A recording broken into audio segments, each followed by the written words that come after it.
Well, if it happened once, it can happen again. And seeing how the last time I did one of these, I had a familiar face, I figured this time I would bring another familiar face, a reoccurring,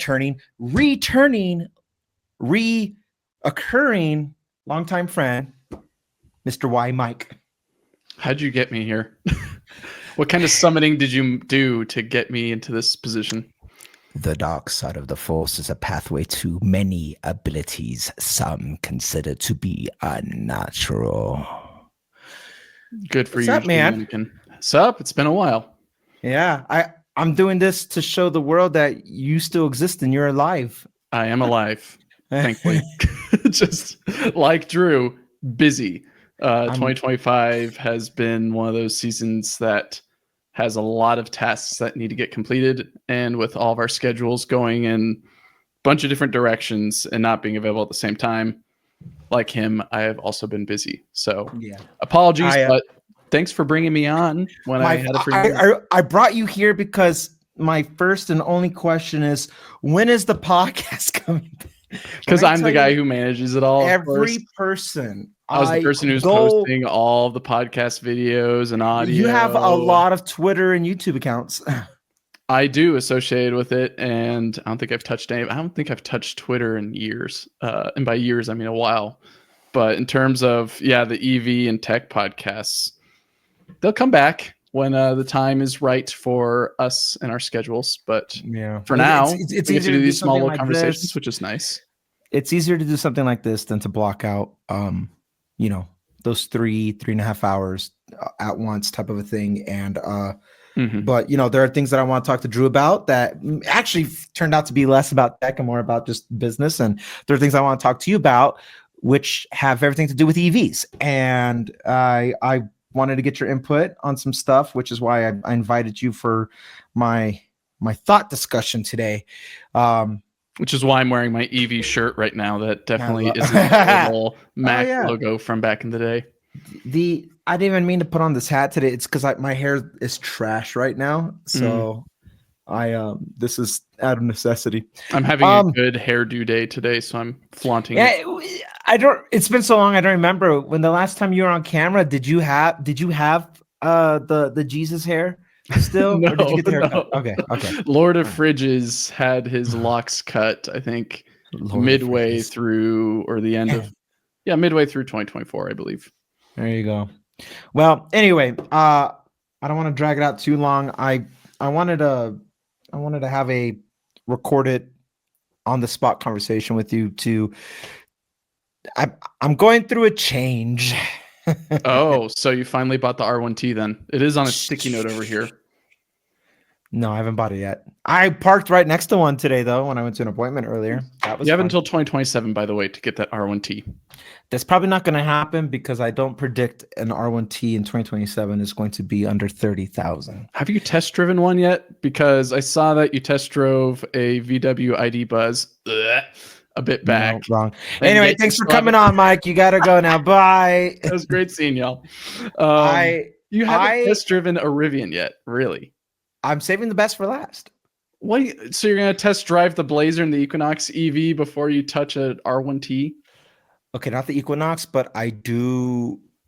Actually, this is literally what I wanted to talk about and have a discussion, because you and Drew. The reason I don't have Drew here is because he has a whole channel dedicated to these topics and stuff like that. So I know his opinions and thoughts as a fan and as a friend, and I know your opinions and thoughts on some stuff, but I haven't surveyed your headspace in 2025 yet. So literally what I am stuck on is, here's why this video today exists. This week, I believe, if not last week, at some point in the last 7 days, Marquez showed the Volvo compact. The XC30. Or EX30, my bad. The EX30. And I was like, man, that thing still looks so cool, even after all these years of you and I talking about it. Yeah. I think it was we are Volvo fans talking about Tello, but yeah. The EX30 is a dope. The difference between Tello and Volvo is one of them has a vehicle out right now that you can buy, and the other What's one. interesting is I live here in the General Bay area.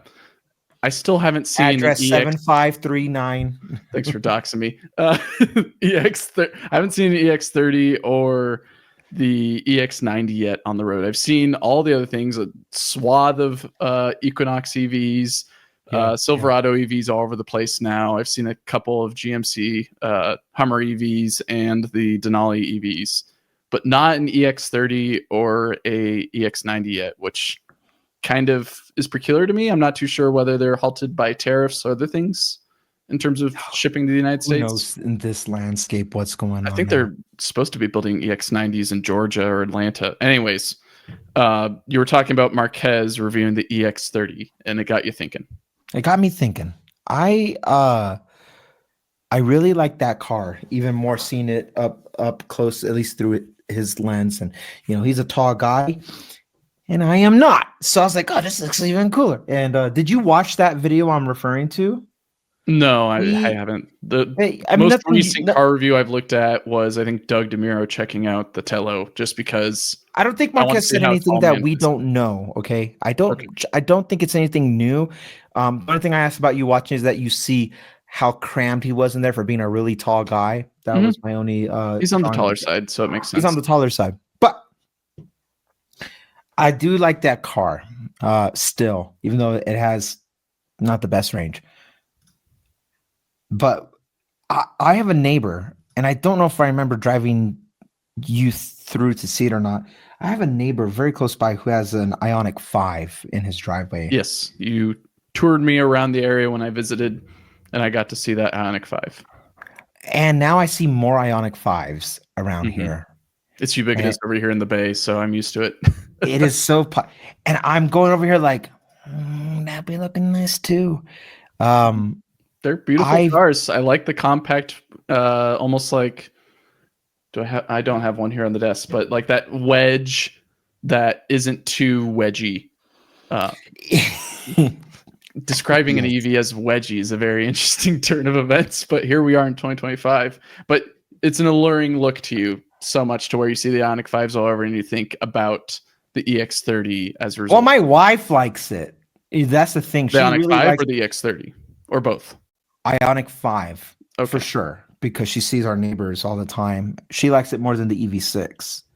Oh, okay.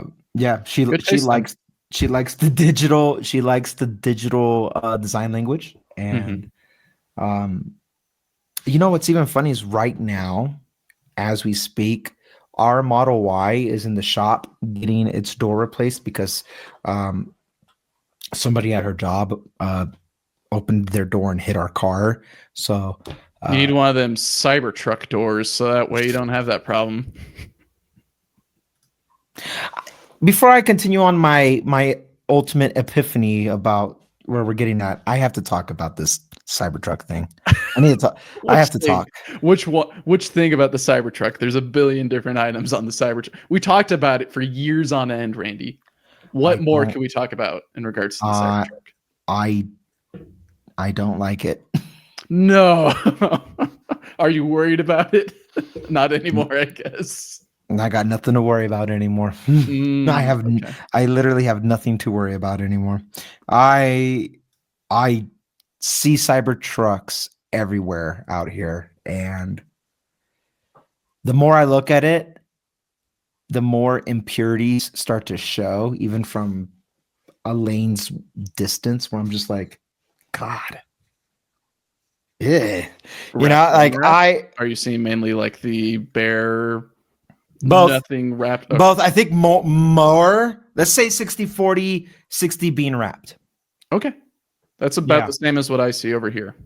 So comforting to know that people actually do somewhat care about their Cybertrucks. They do. And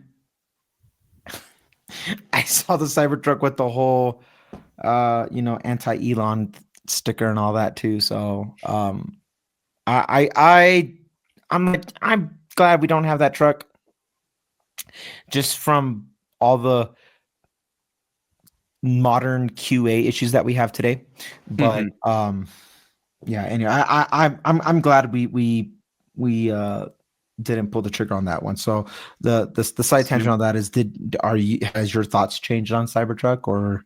No, I enjoy looking at them on the road just because it is the most audacious thing that is on four wheels on the road that isn't like a Lamborghini Countach or anything like that. It's just so different looking, which catches my eye. But otherwise, no. It's just way too much car and not enough utility for what we need, as I think probably why I last said about it on the podcast, for those who know me from there. Yeah. Oh yeah, we have a podcast, ladies and We gentlemen. used No, I'm just, at this point, infinite hiatus.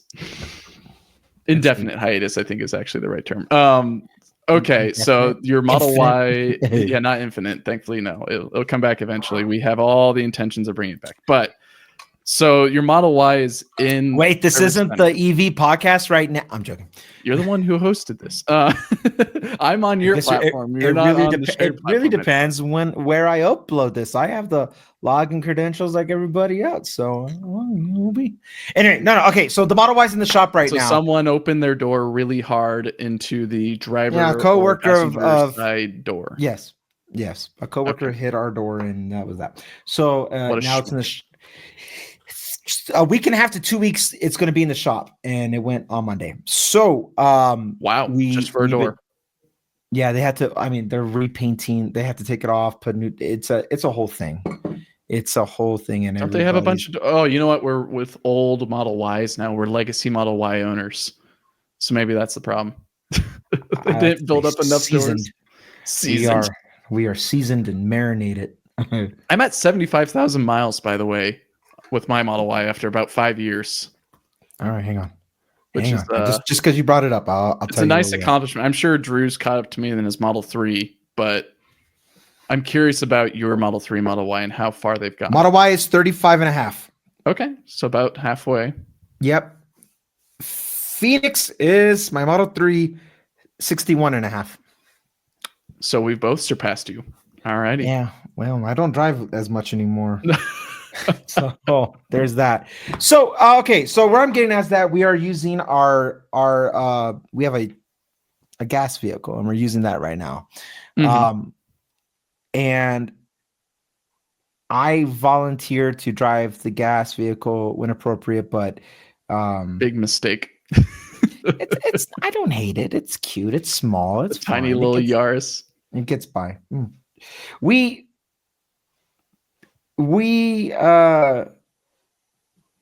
happy we have 3 vehicles, so that way when something like this happens, there's a spare.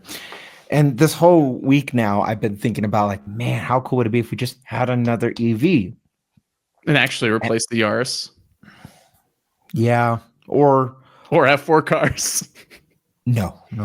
There's only 2 of us. One's the spare, and we're using the spare now. You get a spare tire, and you get a spare vehicle. And sometimes you get a spare tire with the spare vehicle.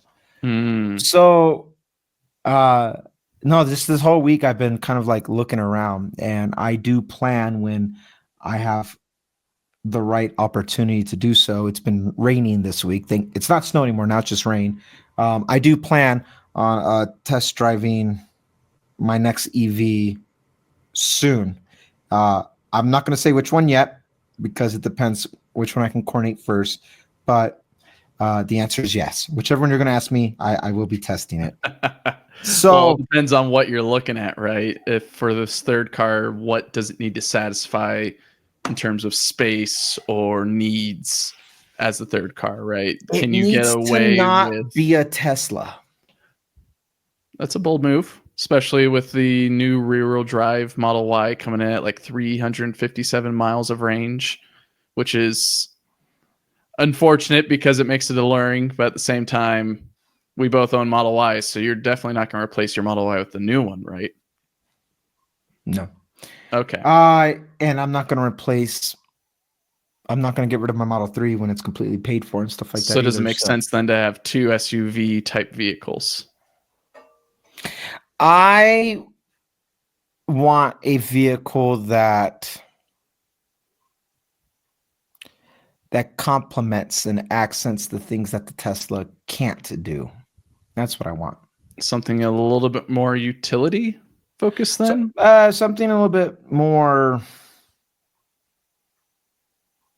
Because something like the EX30, it may not have the best range. Oh, I know where you're getting at. Okay, hang on. Yeah, all right, wait. I didn't even finish that thought. Sure. So the EX30 made me feel things where I'm like, man, I want a small hatchback. That's what I want. I want an R2 or an R3. I want an R3.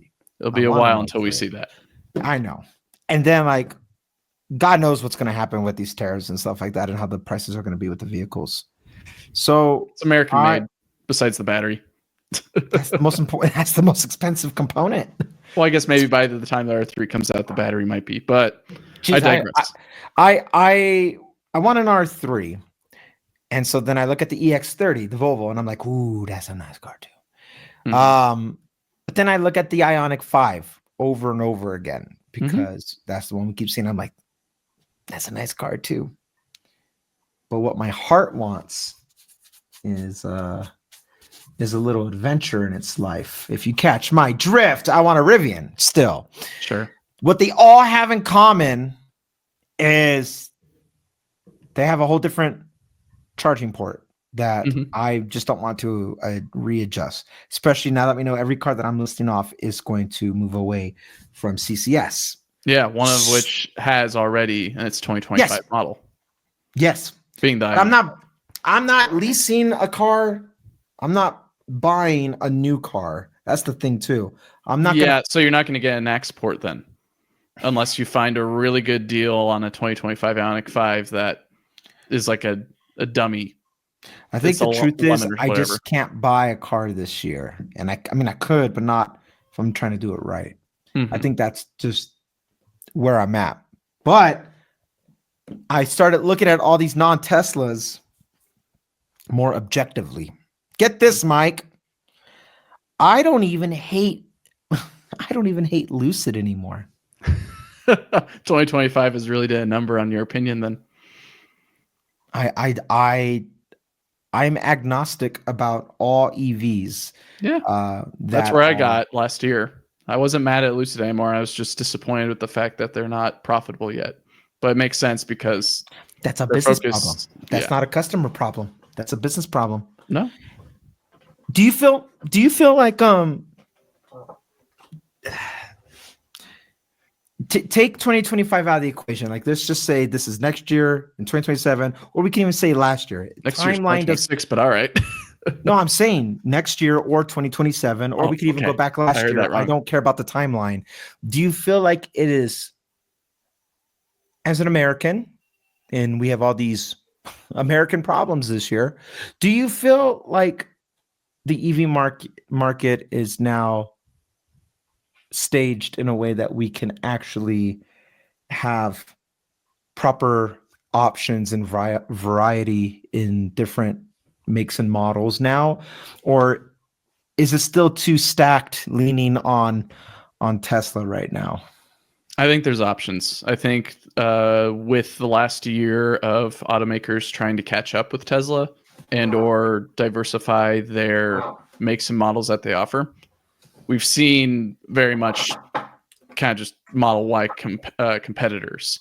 So if you want something that is the Audi version of that, you can get the Q4 e-tron. If you want something that's a little bit more VW, which I guess is the same thing, you get the ID4. You go for something that's more Chevy, you get the Equinox or the Blazer. There's options out there for whatever taste you have. I guess, yeah, even Nissan, they have the Aria. So if you want something that's a little bit out of the box that you wouldn't really think of, I guess, you could go for that.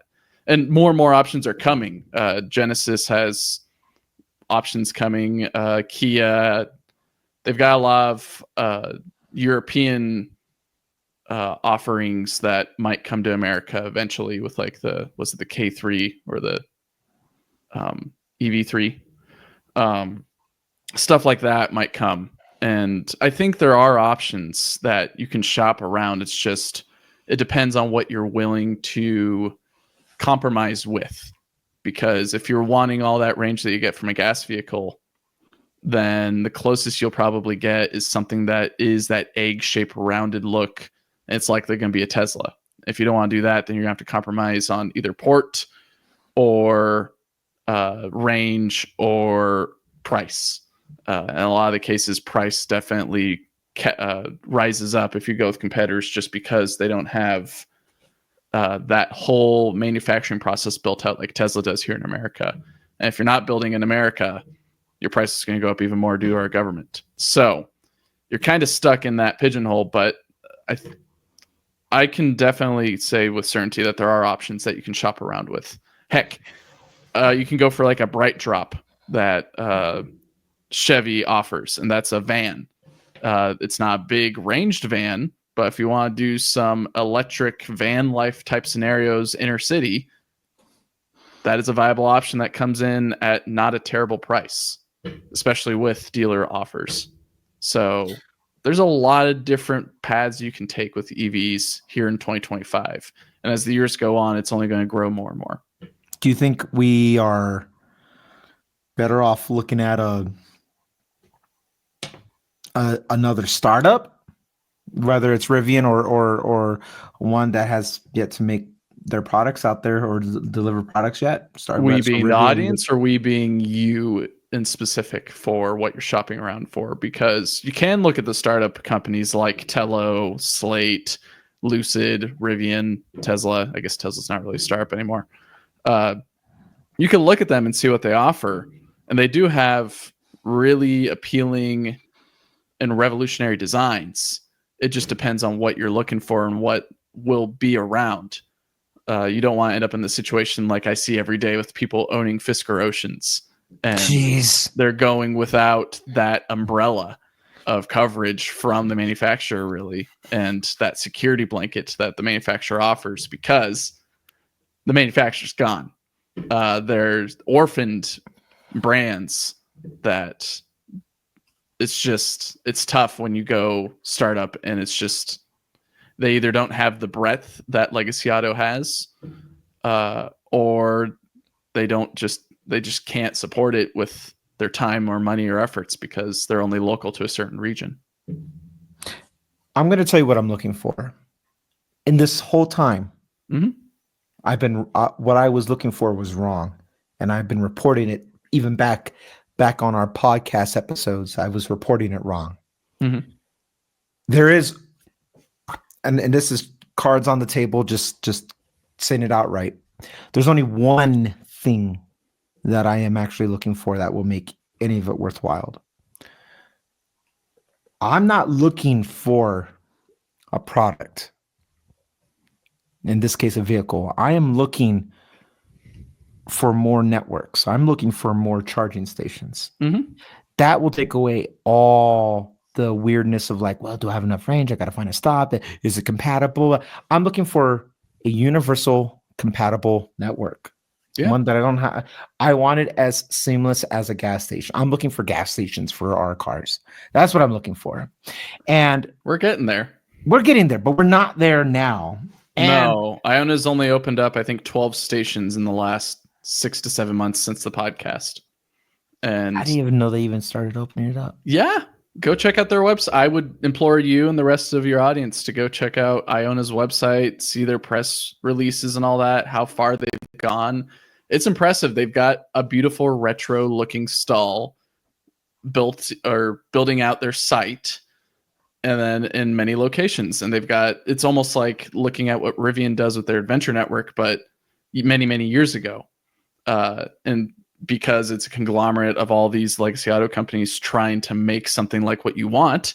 I think this is them trying to serve the needs of what you're looking for, is a network where everyone can come to it and charge without any worries of what port they have. Whether it is a older EV that has a J1772 or a newer EV that has an AX port, or even one that has a CHAdeMO port. I guess you can get the adapter and then plug into there. I guess they're a little bit of an afterthought. But at least they offer that capability with their locations. And they're only building out now, and they're only at 12, I think, last I checked. But they're getting there. With time comes more stations, comes more options, and becomes more opportunities for those to get into the EV ecosystem. And what I'm looking for is something that can deliver the at least 150. I 250. I'm not talking about those like you plug in and you get six, like or so whatever my garage like you just like hey, can I borrow your outlet? Like I'm looking for like a proper. I need a juice up. Not. I'm not at the point where I can just go explore the wilderness comfortably still. Sure. And I don't want to go out there with my small little two-door hatchback. I want to go out there with one of my Teslas.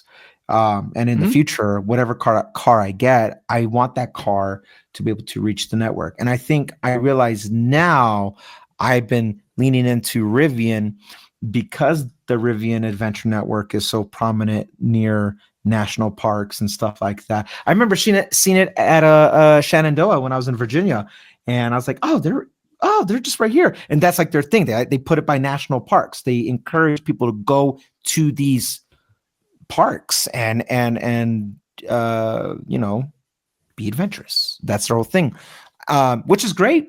But I want Rivian networks to be everywhere, not just there. I want Tesla to have the supercharging network out more in the rural spots and less right off of the freeway. I want everything in between. And whatever it is, I don't care who owns it.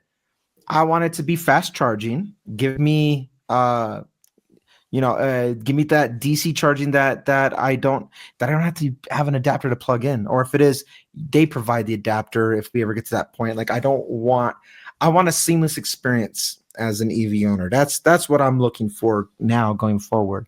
And it's my hope that regardless of what car I get next or truck or whatever, that with my own guardrails I've set up for myself, that like it's going to be 30,000 or less. It's going to be used. I'm not buying another new vehicle, especially if it's going to be during the Trump years. I'm not dealing with no tariff prices. You eat me. That's not happening. So I whatever happens, I'm hoping that in parallel to that timeline of me trying to get maybe an EX30, Ioniq 5, an R1T. Oh man, do I want an R1T?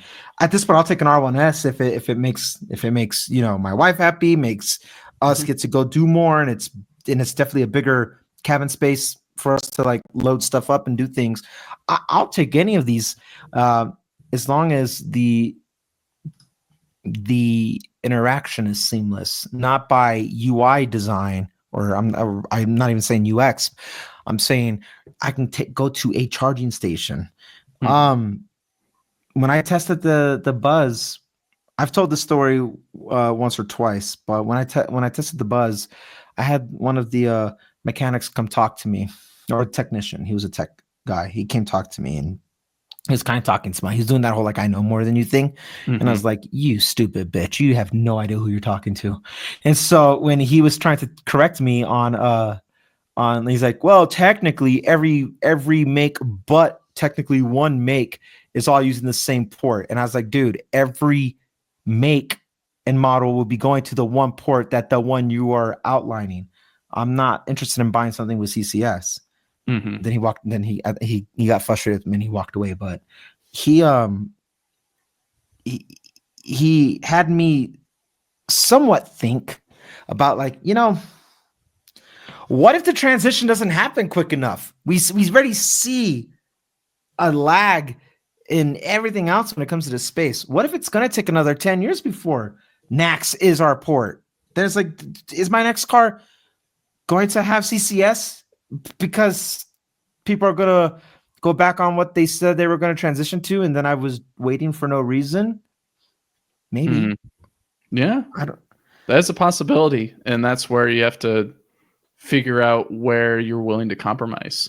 Yeah. And in cases where we have Adventure networks and Iona networks around, and ChargePoint networks, we can't forget about them, and a bunch of others. I love ChargePoint. I use ChargePoint. That's my favorite non-Tesla. EVgo, and then the aforementioned and not well-liked Electrify America. They do offer 1772 ports, right? Yeah. And they're going to offer next ports.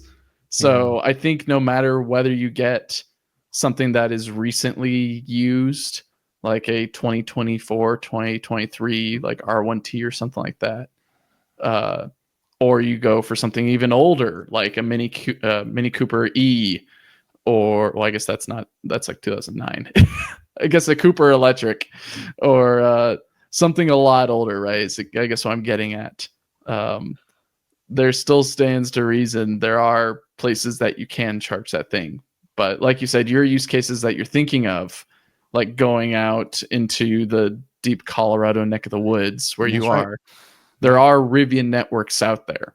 It's just a lot of them are, or I guess a few of them are Rivian only, but there are those in there that are waypoints, which are meant for, I believe, any EV to come in. I think. I want again, but I want my EVs in general, kind of going forward. I want them to be an afterthought in the process. I don't care what car I'm driving. I just want to be able to, the experience is what I care about. And the moment I experience any type of resistance or friction to the experience, it takes me out of the moment, it takes me out of the experience. And then I'm like, sure. I start grinding my teeth. Like, why do I have this car? I've had those moments with Tesla, even earlier years with Tesla. I'm just like, oh my God. But then I remind myself that, like, I knew what I was doing when I bought the car when I did. Yeah. But right there with you. We change. Our lives change. Things change. We become different people, and we have different expectations of what I want. And now, if I'm being honest, I drool over design because I'm a sucker for design. You know this, but I don't care who made it. Is the battery cells good? Are they good? Most of them seem to be. So I'm not worried about that. Can I get to a charging station, and can I get fast charging? Can I get genuine, like, DC fast charging? I don't want a tier 2. I want the most accessible stuff in or out of network. It doesn't matter. I just want it. You don't want to be sitting there for an hour and a half waiting for it to get to full. Exactly. I just want to get there and go. And if I have to go somewhere, like, dude, man, and I like taking a trip up to Buc-ee's because I could plug that sucker in. I can block out 40 minutes or so. And then I go, screw off in the store and get some snacks and junk food and everything that's unhealthy, or buy some merch or whatever, whatever. Just, I can go just decompress and still be like in the moment. And when I relive those moments, I don't think like, well, I took the 3 this time and I plugged it in and I had 45 minutes to hurry up. But no, I think about like the conversation I was having with my friends, because I have a friend that lives by the Buc-ee's that's out here. Completely side tangent, but they're so close to approving final permission that they're going to open a Buc-ee's between us and Denver here. Oh, nice. Right outside the outskirts, like before you hit Castle Rock. So I'm like, dude, I know where you're talking about. Yes. I'm like, hell yeah. But anyway, so I like to take a weekend trip. I would have done it this I might do it this coming week, who knows? But when I go north, I stop at Buc-ee's, I plug the car in, and then I look around and I see all these gas cars, and they're just at the pump, and they'll put their thing in real quick, and then they'll go inside. Like, the moment of it all just being all seamless, gas or battery, CCS, snacks, whatever. Just the fact that we can all just kind of get there, and it's a break. That place is meant to be a break from where you're going to where you're coming from. And I want every charging station to kind of be like that. So I don't really care what my next car is. I know what I want, and then I know what's appropriate for the family. And there's a conflict there. I'm like, dang it, they're not the same. Small overlap. So when you go for the hot hatch R3, yeah. Wow, that'd be nice. That would be really nice. That accommodates all parties in a way. Yeah, I mean, hey man, I hope it happens, but okay. Maybe so. I don't know. Looking at what's coming over the horizon with things like the Tello truck, the Slate EV, and the Aptera and all that, these exciting startups that just so happen to, I guess, most of them be over here on the West Coast. it's interesting to see my likeness towards them, even though that in terms of lifestyle, I'm not looking for a new truck that is tiny or a two-seater necessarily. Even though as much as a Dodge Daytona EV looks very alluring at the price points that they're being sold at right now because no one wants to buy them. They're not things that I'm interested in. The dream garage is still for me an R2 for family and friends and all that, and then the Scout Terra for truck related things. And Okay. that, of course, would be equipped with the engine in the back, controversially. All right, Mike's dream garage is a 2-vehicle garage. Rivian and Scout. Man, Scout. I thought you were going to say Slate. I actually thought no. So the thing with the Slate is that it is small and compact, which I like, but it doesn't really have the range that I'm looking for, and also the capability that we're looking for. This is I don't think you realize how much it can tow. 1,000 pounds. That's or me after going to Chipotle. Yeah, that's about a third to a quarter of what ours can tow right now.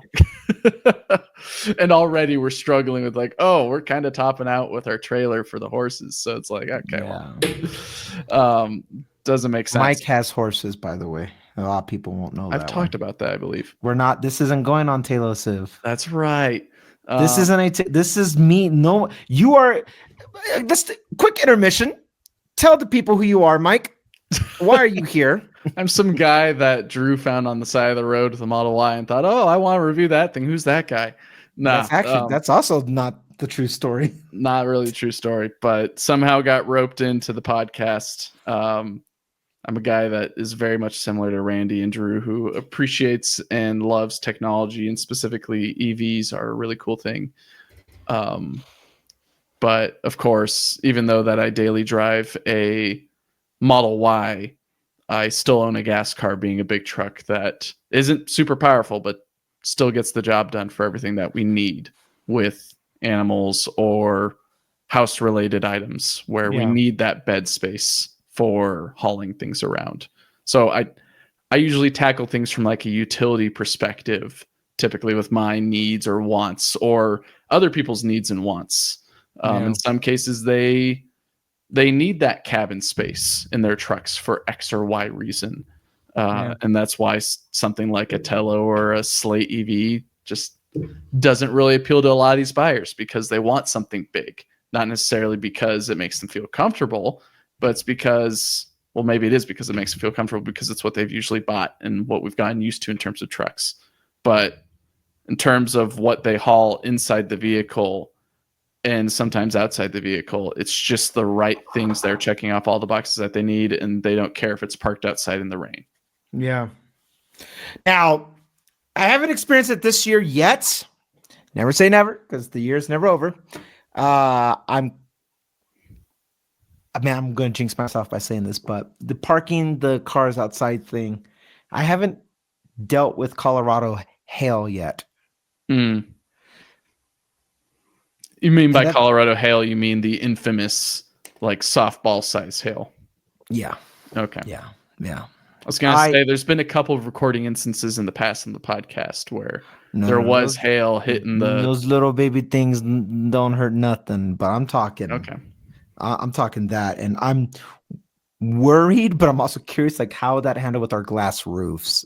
But I hope I don't ever have to stick around to find out, but I feel like it's inevitable. So we'll see. What do you mean? So with metal roofs, that's very thin metal that has some insulation and then that fabric layer that you interact with when you get into the vehicle. Those get by okay. They get by okay.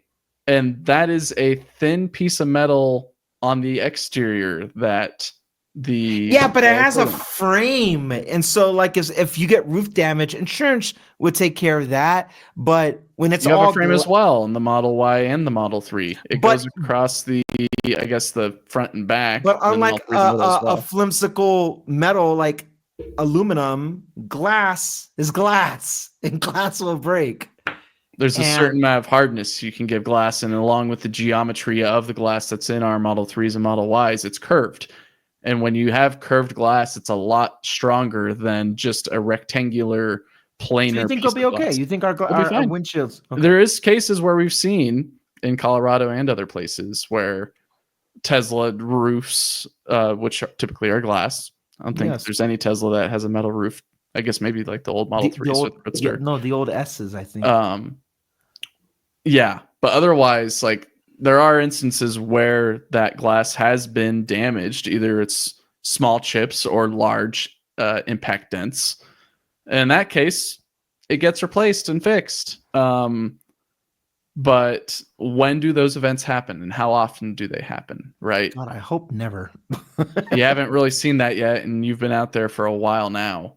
Yeah, but my car lives in the garage. Very Where true. I was getting at with this, that you're because I want my audience to know who you are. This is not a Talos of podcast. This is our thing, my thing.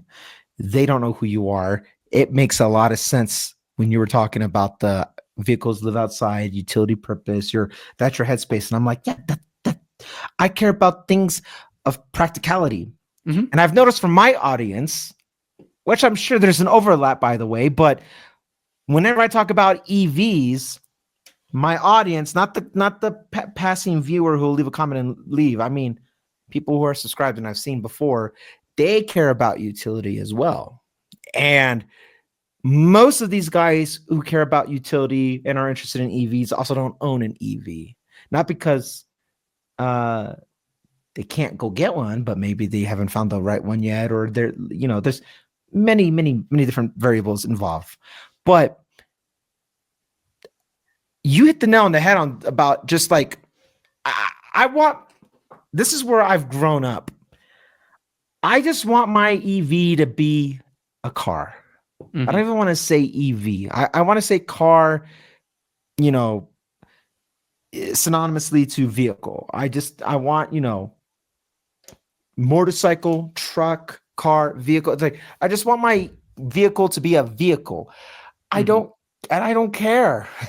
And I think that where I grew up is because I cared before because I spent $65,000 on this thing. And I'm like, geez, I gotta baby this thing. And now it's like, I'm so I do not care. I care about my car. You've got like 6 years out of one of them. And then, and I still care about it. It's still worth at least 50 in my heart.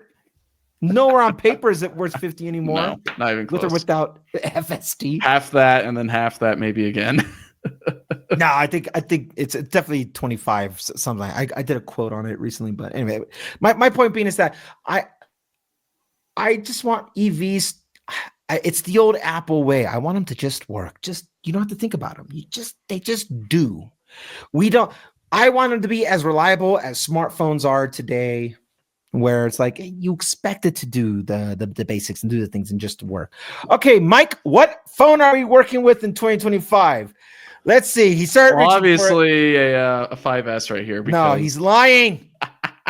Are you using it as a camera? I'm using it as a camera. It's still the 14 Pro. I haven't gotten anything new. 14 Pro, ladies and gentlemen. Yeah, and that's the point I was going to make is I can go around town with my 14 Pro, and it is a toss-up in some cases where there is a charger available that is a lightning port. Yeah. But of course, I'm not wandering around the town looking for a lightning port. If I was, I'd just go to Best Buy or wherever and buy a charging cord if I really needed it. Otherwise, with like a vehicle, like an EV, it's a different story because it depends on if you're plugging it at home, if you even have availability to plug it in at home or not, if you live in an apartment or elsewhere where you may or may not have a level 1 or 2 charging cord or anything like that to your availability to plug it in at night or even during the day. Can we I'm going to derail this for a sec. We just do it. Unlike we're not even on rails. We're on the roads. Unlike other shows that we've participated, this one is still wild, wild west, and we can say things like "fuck" and it doesn't matter. So we're gonna talk a little shit, just a little bit, maybe.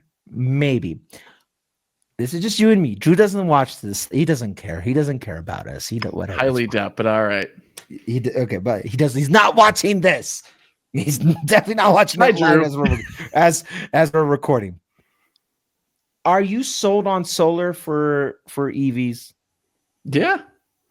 Well, it depends on the EV, but yeah, I would in the case of like the Aptera makes total My name is on this brand. You don't have to lie. I will support your decision. in the name of like, or in the realm of Aptera makes total sense. You can Yeah, get 40 miles it of does. range estimated does. from their calculations a day, full sun, great time with that vehicle. If you put it on like a Tello, like what they've hashed out a deal on, or was it the cyber looking trailer? I forget what that company's called. They've got Aptera Solar on them. And you get a few miles out of it. It's a trickle charge. We've seen it. Nissan's done it for years. I think Toyota did it as well. Putting solar on vehicles so you get that trickle charge for X or Y reason. That the manufacturer thought this is a great option to include on our vehicles. I like it. It depends on how cheap the solar is, I think, is what it breaks down to, for my opinion. If you're putting, to be honest with you, I Mhm. don't. I'm not like. I was joking about the shit talking. I bring up solar because to people who maybe live in apartments or don't have the means to plug in, it's like, man, solar would be helpful to those guys, right? I think we should have solar. My opinion is solar all things when applicable or possible. You know. What also helps is providing shade if you go to work. Like if you're in a parking structure, So that's literally what I was getting at with this. I see them installing solar for car dealerships now. All these cars are sitting under solar lots, and I'm like, man, if all these cars were EVs, they'd be getting charging right now. Yeah, and I like the idea of solar. I just because it's so passive. That's why. It's not. I'm not as green. Yeah, I'm not as green about caring about the environment as I probably should be, or as I come off with the EV and the pompous attitude. I'm a sucker for just simplicity, efficiency, and solar is so passive that you alluded to it. It's a price thing. Like, why isn't it on more things? It's because there's a cost to it. Same reason why like not every roof has solar on it, right? Think about the shelf life, or not shelf life, but just the life of vehicles in general. A lot of them get put into accidents, and then that return on investment for that solar goes down the drain. All that technology, all those rare earth materials and everything that went into it, gone. If you had a way to like accessorize it, maybe like as a modular thing, I would like to see Like a solar. Imagine that as an option that Slate offers. I would like to see the ability to, like, say your EV gets in an accident, that you can recover those wheels. Like, I could still use those tires. You're gonna get the tires, and the ones that aren't damaged. And I also gonna get the solar, and I'm gonna get my plate and the thing and my decal. What, like, there are things, my bike racks, things like that. I would love to see that. I think what I'm hungry for is just like more vibrant accessories. Because at that point, I don't really care who makes the vehicle or nothing. If it's all plug and play, that universal compatibility would be the coolest part of it. So that would be nice, but I don't know. So then I want to get your opinion on this. What do you think of Slate? I don't know if you've made a video on them or you've voiced. I haven't made a video on them. No, I haven't made a video yet because check this out, Mike. In 2025, I'm going to refrain from speaking on things I feel like I'm not educated enough to comment on just yet. I don't have watched anything about the Slate. Very, very little. Okay. I am not. It's not that I'm not. I'm not informed enough. What kind of iPad do you have? Is it a cellular one? No. Okay. Because something that got into my mind is Slate offers a tablet holder because they don't have a central display in the Slate. Your phone acts as the central display for it for navigating and all that. But they offer a tablet holder. And if you have a cellular iPad and you plug it into the Slate, who needs to worry about the giant tablet that's sitting in your vehicle, that's sitting there while you're parked somewhere for an extended period of time? You take it inside with you and you get to use it for your job, or you get to use it while you're sitting at Starbucks slurping up some seasonal drink that they got there. And the same with like a I Bluetooth wouldn't know. speaker. I've moved on from Buc-ee's. Same. Starbucks. Starbucks. Starbucks. I'm surprised they didn't franchise that, but they should have. Okay, well then, once you get the chance, check out Slate, because there's a lot of things that you're. Here's why I don't know enough about it. That you can apply to it, and they offer that, or at least that's what they're marketing. They haven't, of course, shown all the different configurations or things that you can tack onto it.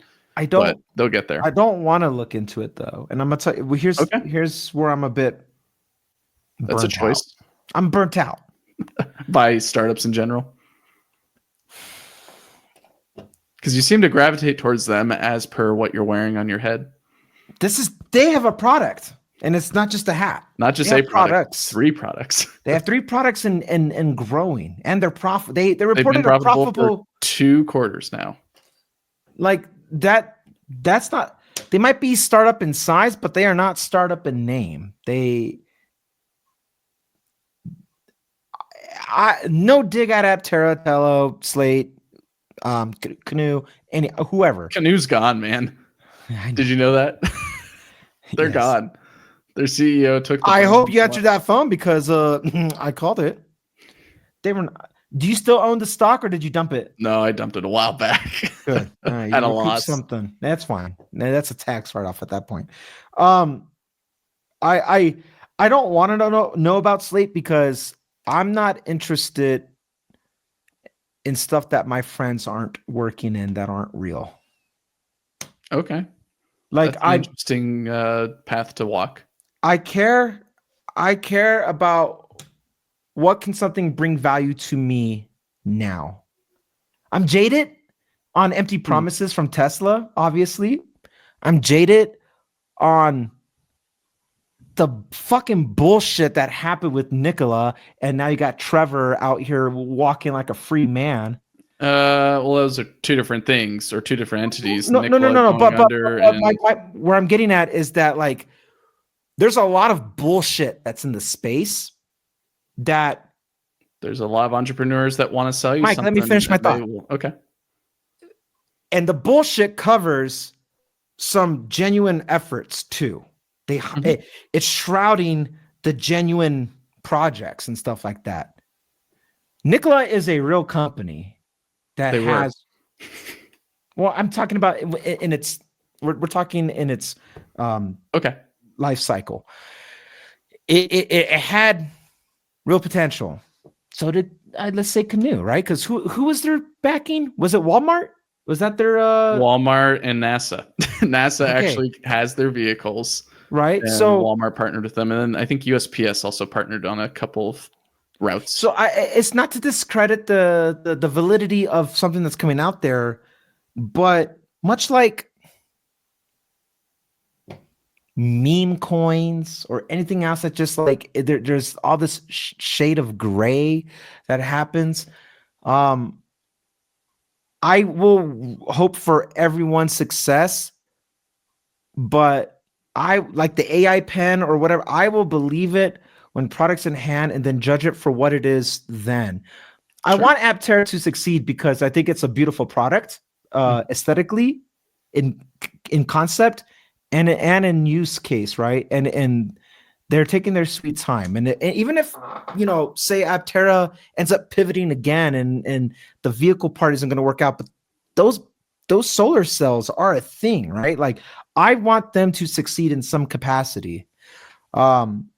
Tello, at this point, I only give a shit because Drew works there. I'm indifferent about Tello the same way I am about Slate. I don't care because it's too. We're not there. We're not there yet. I'm not an early investor to these guys anymore. To any of them, I'm out of the game in that sense.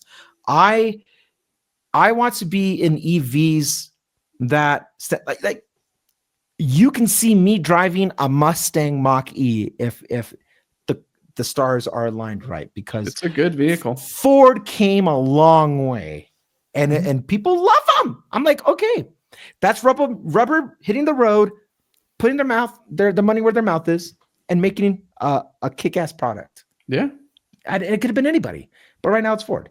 It sells more than the coupe. Dude, those things are everywhere out here. The most out of everything I've seen outside of Model Ys and I guess 3s, but Model Ys the most. I see Mach-Es. Mhm. And I'm more interested in what you can have today. I'm not interested in startups, and maybe I'm jaded because I feel like these tariffs are going to fuck everything up too. I at that part I don't know, but I don't doubt any of these startups' ambitions. I just doubt its timeline. I don't want to wait 10, 15 years anymore. That's Sure. why when I asked my question to you earlier was that, like surveying of what we have now today, and is it vibrant enough today that somebody can go do this? Yeah. I don't really care about the startups at this point because they're irrelevant in the sense that if you want an EV, we have Teslas, we have Rivians, we have Fords, we have all these guys, right? We have the Ionics, or we have the Kia. You want something Hyundais. toaster boxy? You can get an R1S or an Escalade IQ or the Ioniq 7, whatever that. Even with the 9, Ioniq 9. Lucid, with the Lucid and the Gravity Saudis money coming. and stuff like that. Those guys will always stay afloat. They don't really need the money. Like, they have the funding. So like, okay, fine. Then make a kick-ass product, and they're getting really, really good. They're getting there. So anyway, where I'm getting at is that, like, with the startups, like, okay, maybe, but when I think of startups, I'm talking about companies that haven't launched a product yet, that have shown viability. No more Fisker Oceans or before. I don't care. I'm not, my heart's not in it anymore like Sure. that. I will be in it for Tello because Drew works there, and I think it's a cool concept. Okay. And I'm excited for what his inputs are as a person there at the company. But I don't care about that truck. Not when I can have a Rivian or a Ford or anything else that's even subpar. Like, all of these vehicles are subpar because it's 2025. They all got CCS, and none of them are really all that great with range, or if they're good with range, they're not good with price. And then all this stuff that has all these other promises are just that, promises. They don't actually have the product yet. I'll believe it when they launch it. Then you'll make me a changed man. But I am no longer a pre-order kind of guy, an early concept kind of guy. I'm a guy who, like, when rubber meets the road, then you will have my dollar. Sure. And that came from, then I started with my gripes with Tesla. So, well, it's not just Legacy Auto, it's not just startups that do that. Legacy Auto does it too. Just look at the Ram Rev or the Ram 1500 Rev. They got rid of the 500, I believe. Now they're only making the 350, and that got delayed. And instead, they're prioritizing the Ram Charger because, well, there's a lot more interest in it, so it only makes sense for Stellantis to focus on that. But otherwise, what's Chrysler doing? What's Fiat doing? Dude. What is Dodge doing? Like, Stellantis is in a very tough spot, and that's where I look at companies like Slate, and I look at how are they going to survive. When I look at Tello and how they're trying to make it to market, Aptera and how they've been struggling for years and figuring out how to get to market, and their different paths on getting to market and becoming a genuine hardware product company that you can buy the thing off of their website and it'll get to you within X amount of time. And I look at what Slate's doing with having a big investor like Bezos fund them a whole bunch, and then also strip pretty much everything down the vehicle to where it's not going to cost them much to build the thing. And I think that's a lot more viable and or possible for them to get to market. They're cutting a lot of corners. It's not going to be an alluring product when you buy it first, but there is that possibility of upgrading it with all the options and things that you can think of with wraps and everything, and the capability of it. But the question is then, are they going to be around for when that second purchase is going to happen with accessories and all that? And that's where I think trying to simplify as best as you can for building the product first and then offering the accessories later isn't necessarily a bad idea, where the more traditional mindset of trying to include a specific set of options for your new vehicle and then actually build it to whatever specifications that people want in that first batch or in the third batch or a year from now. Right. It's going to be tough. So that's where I'm a little bit more positive about Slate, even though that they're just another new brand.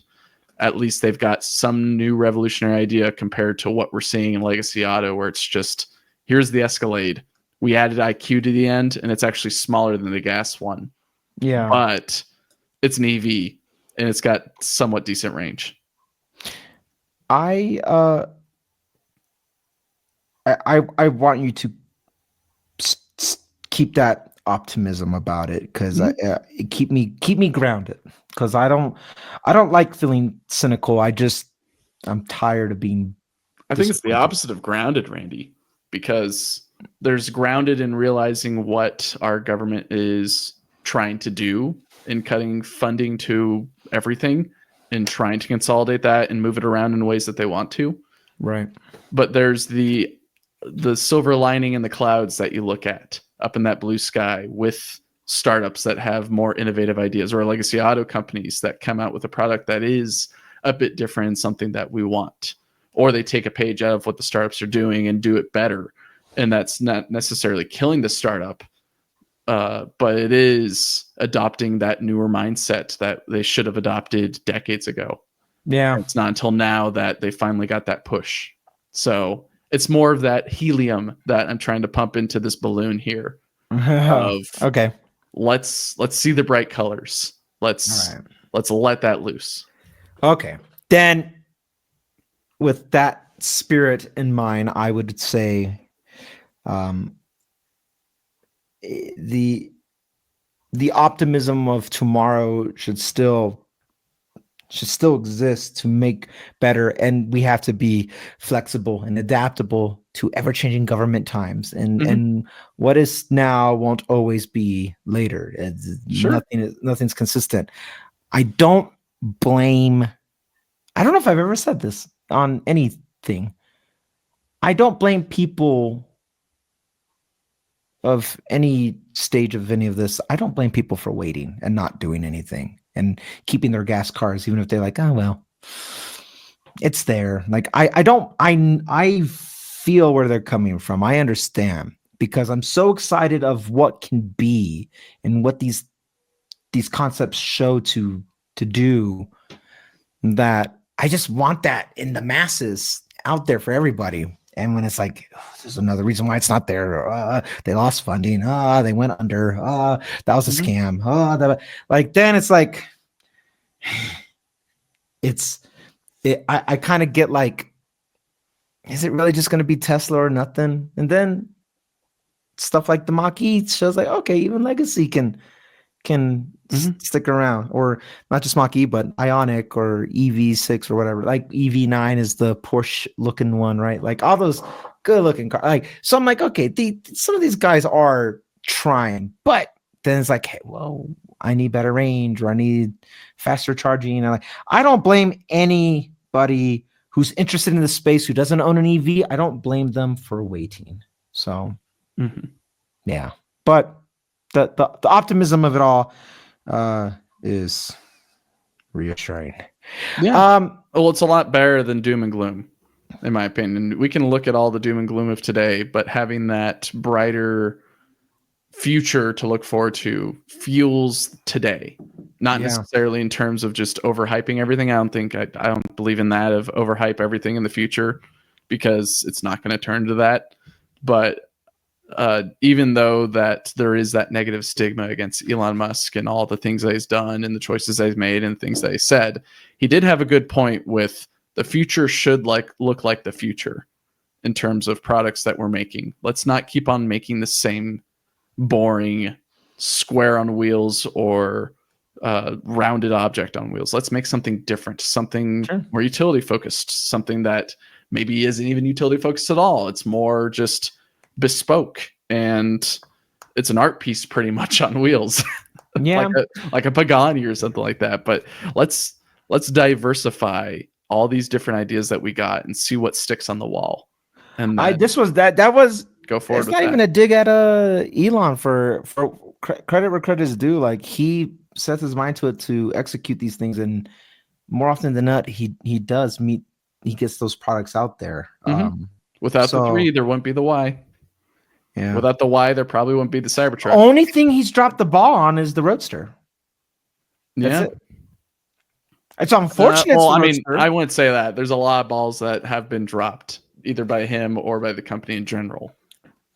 Well, I mean, when I'm think talking about about- replaceable batteries that they were touting a while back. I'm just talking about products. Yeah, I know. If you're talking about like that stuff, yeah, then yes, there's a lot. I'm just saying that, like, hey, this is what the semi is going to look like. Here's the semi. Hey, this is what our Model Y is going to look like. Here's the Model Y. Here's like everything that he was trying to meet up to for an actual like product launch. He's more or less delivered, minus Roadster and I guess the ATV, but I'm still waiting.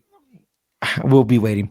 Are you active on anything, Mike, or are you off of social media as a whole? I'm off of pretty much everything. I don't think I've posted. I deleted my know. Twitter account a while back.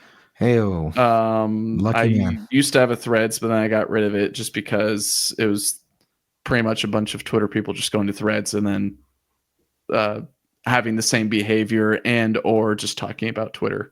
So it just wasn't fun. I have Instagram, but I don't use it really anymore. Yeah. And it's All more right. of a personal account rather than like a Well, then, guys, if you want to see more of Mike, you're just gonna have to come back here some other day, or whenever either we- here or the collaborative effort that you, me, and Drew make whenever we get the time to get back to it. But yeah, I don't have any plans to start up my own stuff right now, just because of scheduling. But whenever scheduling dies down, that's when the opportunities of either bringing back the collaborative effort that me, Drew, and Randy did back in the day, months ago, or coming up with something that I'm more inspired by, just like in your ethos of your channel of tech is art. Yeah. I too am one that is fascinated by art in all its different mediums, whether it is music generation or oil on canvas, or even just photography. Stuff like that is alluring to me. Yeah. So maybe in the future, something like that. But for now, yeah, you'll find me either on here or if Drew and I ever find time to meet up at some point, we'll do that. Or whenever you and I find time, Randy, we'll do some test driving of different vehicles. I'll finally get you in a Rivian or something else. That day will come. I feel like I got what I wanted out of this. I'm leaving this conversation feeling a little bit more patient about waiting. I want a hatchback of sorts of a crossover, and those things are really clinging at me. But interesting, because you already own one. Yeah, but that one's really hers. It's not mine. I want something small, dude. So here, I'm in with this, and then I'm gonna wrap it up. I'll cut the end it. But while the Model Y is in the shop, our little 2-door, our coupe is coming in the garage now instead, and the gap of all this room in my garage from having this tiny dinky little Toyota right next to my giant Model 3 now, I'm like, whoa. And I have all this walking room. I was like, whoa, I want a smaller car. I don't use all this car. You know what I mean? Like I'm a one person operating the vehicle, and I want everybody else to be comfortable in the cabin. Yes. But that's a lot of car. I don't ever use the front, for example. The trunk is fine. The only difference is the Model 3 is a regular trunk instead of a hatch, so it's a bit different. But go get a Prius then, because it's got a hatch, but it's also a sedan. Yeah, but I don't want no Prius. No. I want an Ioniq 5 if I was to do that. Ioniq 5, EX30, something like that. Really, what I want is like a R3, R2, but I can't do any of them until I've made up my mind how. Going back to what I said, my takeaway and why I got what I wanted from this conversation is that I'm going to drop links in the description, the 2 links that you sent me, and you can see what Mike is talking about with the Iona network that we have out there, as well as the Rivian's Adventure Network and sister plug-in locations as well. I as soon as I realize that we will have more charging stations in the places that are applicable for me, I don't think I will struggle with like, oh, what or if I'm going to get another vehicle, like things of that caliber. So references will be in the description below. But Mike, thank you so much for taking the time. I went 10 minutes over.